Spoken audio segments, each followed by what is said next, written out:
Another day, another basketball stories na naman ang pagkukwentuhan natin. At ngayon nga ay pag-uusapan natin ang latest injury update ng Golden State Warriors kay Moses Moody at ang balitang swerte nga po ang Los Angeles Lakers sa kanilang game schedule. Isang araw lang naman nga po ang nakakalipas mula nang magtamo ng knee injury si Moses Moody sa naging panalo kahapon ng Golden State Warriors laban sa Dallas Mavericks. Ay inanunsyo na nga po mismo ni Shams Charania ng ESPN na nagkaroon nga na po ito ng torn patellar tendon sa kanyang kaliwang tuhod kung saan kakailanganin nga po niyang sumailalim sa isang operasyon para ayusin ito. Ibig sabihin, official na nga po talaga na out for the season na ito at hindi na nga po siya makakapaglaro pa ngayong taon sa kanilang mga natitirang laro.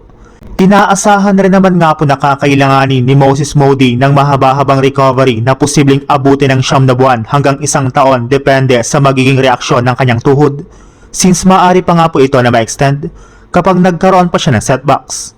Bukod rin nga po dyan, expected rin naman nga po na magbabago ang kanyang galaw at laruan kapag bumalik na ito sa paglalaro dahil napakaseryoso nga po talaga ang nangyari sa kanyang injury. Posible nga po na magdalawang isip na siyang mag-dunk since bumigay na nga po ang kanyang tuhod at ayaw na nga po niya itong maulit pa. Sa ibang balita naman, naputol na nga po kahapon ang 9-game win streak ng Lakers matapos nga po silang matalo sa kanilang game laban sa Detroit Pistons. Pero sa kabila nga po ng nakakadismayang pagkatalo ay nakafocus na rin naman nga po agad ang kanilang team sa mga susunod nilang laban. Nananatili pa rin naman nga po sila bilang ika-third seed sa Western Conference at meron pa nga po silang hawak na sapat na kalamangan laban sa mga teams na nasa ibaba ng standings. Isa pa, base nga po sa pinakahuling inilabas na balita ngayong araw, ika-4 na rin naman nga po ang Lakers sa may pinakamadaling schedule ngayon sa NBA bago magtapos ang season.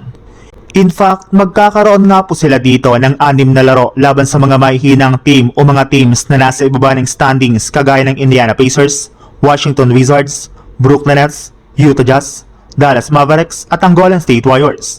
Habang mayroon rin naman nga po silang 4 na laro laban sa mga legit na contender kagaya ng OKC Thunder na 2 beses nga po nilang makakalaban sa mga susunod na linggo, Cleveland Cavaliers at ang Phoenix Suns. Kaya maaari na nga po itong gamitin ng Lakers para magkaroon ng win streak at makakuha ng momentum bago magsimula ang playoffs.